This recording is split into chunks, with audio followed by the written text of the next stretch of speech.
দম নিয়ে দমের পরীক্ষায় নেমেছেন নির্মাতা রেদওয়ান রনি। এই প্রথমবার বাংলাদেশের কোনো সিনেমার শুটিং হতে যাচ্ছে কাজাখস্তানে। কাজাখস্তানের বৃহত্তম শহর আলমাতি। সেখানের ছবি সামাজিক মাধ্যমে পোস্ট করে রেকির বিষয়টি নিশ্চিত করেছেন রনি।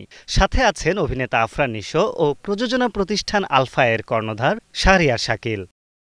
চরিত্রকে নিজের করে নিতে রেকিতে শামিল হয়েছেন নিশো। সেখানে বসেই প্রস্তুতি নিচ্ছেন এই অভিনেতা।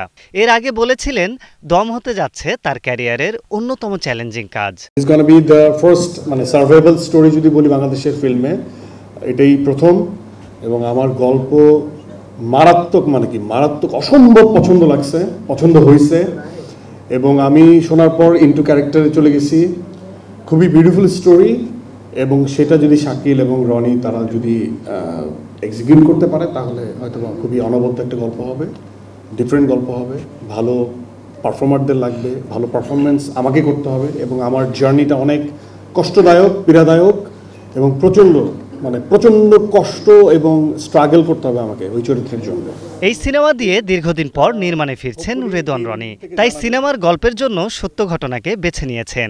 প্রস্তুতিতে রাখছেন না কোনো কমতি। আমরা দেখি যে সবচেয়ে বিপজ্জনক মুহূর্তে মানুষ যখন বিপদ থেকে বের হয়ে আসে তখনই বোঝা যায় যে একটা মানুষ কত পাওয়ারফুল হতে পারে মেন্টালি।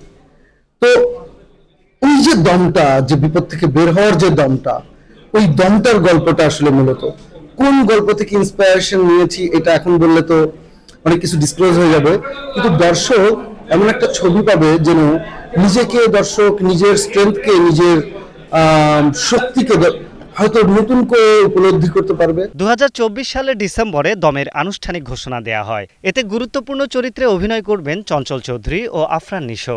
তবে অন্যান্য চরিত্র নিয়ে এখনও রয়েছে ধোঁয়াশা। আগামী ঈদুল ফিতরে প্রেক্ষাগৃহে মুক্তি পাবে সিনেমাটি।